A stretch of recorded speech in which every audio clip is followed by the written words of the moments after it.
Benvenuti alla terza lezione di armonia. Il paragrafo che adesso andiamo a studiare si chiama scala maggiore.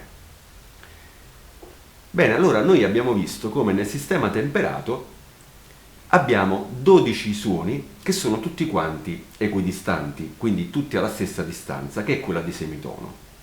Per raffigurare sul pentagramma tutti e 12 questi suoni, alcune note saranno poste sulla stessa linea di altre o sullo stesso spazio di altre, grazie appunto anche all'utilizzo delle alterazioni.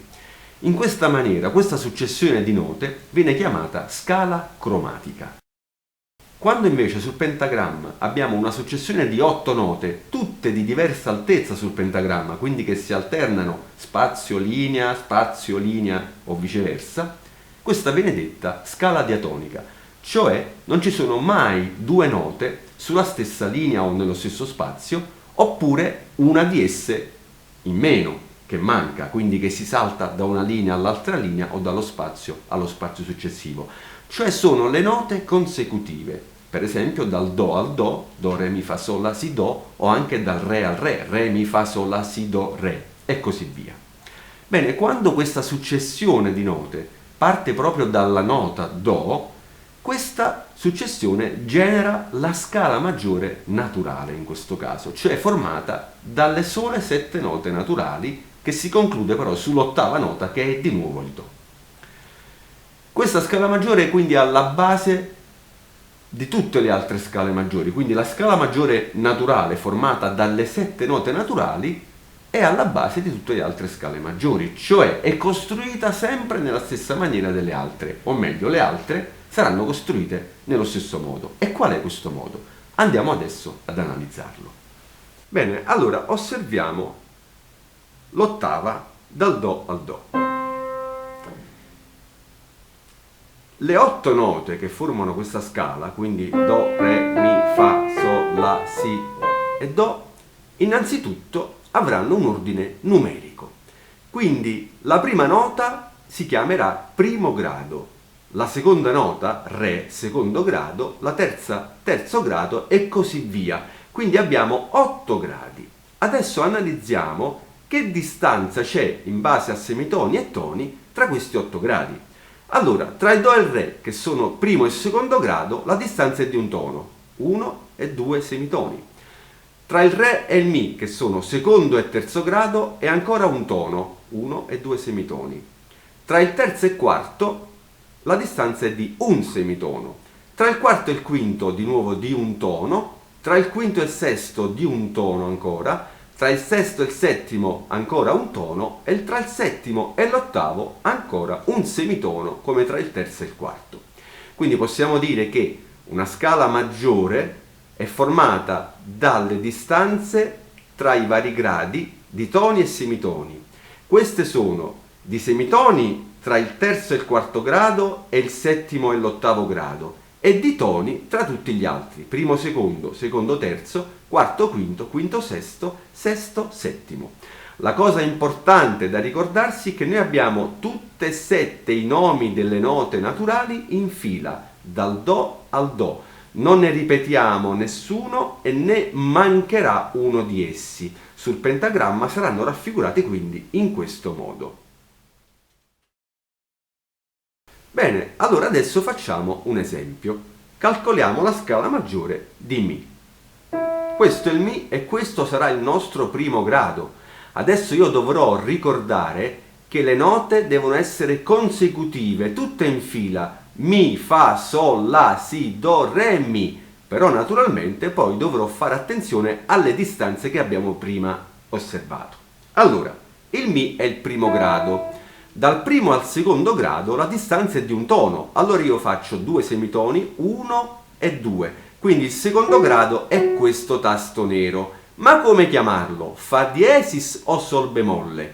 Questa è una scala maggiore, quindi diatonica, ci devono essere in fila tutte le note, quindi dopo il Mi questa nota sarà chiamata Fa diesis, perché appunto viene dopo il Mi. Quindi primo grado Mi, secondo grado Fa diesis. Ora, dal secondo al terzo grado, la distanza deve essere ancora di un tono, quindi 2 semitoni, 1 e 2. È questo tasto da suonare, che sarà il terzo grado. Come chiamare questo tasto? Sol diesis o La bemolle? Siccome il tasto, la nota precedente era Fa diesis, questa qua io dovrò chiamarla Sol diesis, perché sul pentagramma deve venire dopo il Fa. Sto al terzo grado, tra il terzo e il quarto grado c'è un semitono, quindi io da questo tasto faccio un semitono in avanti e vado a questa nota che naturalmente chiamerò La. Sto al quarto grado, dal quarto al quinto io devo ancora andare avanti di un tono, quindi dal La faccio 1 e 2 semitoni e vado al Si. Dal quinto al sesto ancora 2 semitoni, un tono, quindi 1 e 2, vado su questo tasto nero. Come chiamarlo? Do diesis o Re bemolle? Ma è una nota che viene successivamente al Si, quindi sul pentagramma sarà Do diesis e metterò il diesis accanto al Do. Poi dal sesto grado al settimo la distanza è ancora di 2 semitoni, quindi di un tono, 1 e 2, quindi dopo il Do diesis questa nota io la chiamerò Re diesis. Poi dal settimo all'ottavo la distanza è di un semitono e quindi un semitono arrivo al Mi. E infatti l'ottavo grado sarà la stessa, una nota dello stesso nome del primo grado, quindi la scala di Mi maggiore è la seguente. Ricordiamo tutte le note sul pentagramma in fila per ottenere una scala diatonica, così da stabilire se usare i tasti neri col nome di bemolle oppure col nome di diesis. Bene, a questo punto non resta che praticare questa regola sull'esercizio numero 9 di questa sezione. Quindi dovete segnare sul pentagramma le scale maggiori di Re, di Fa diesis, di La bemolle.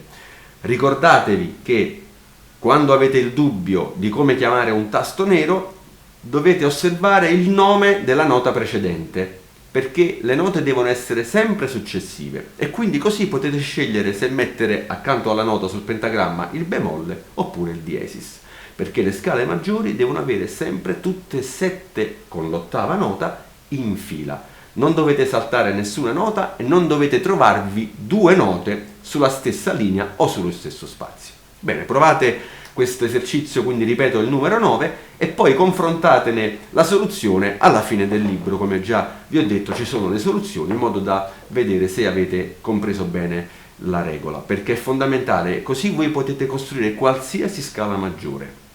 Dalle scale maggiori poi vengono fuori un sacco di cose, gli accordi, l'improvvisazione, quindi affrontate bene anche quest'altro argomento.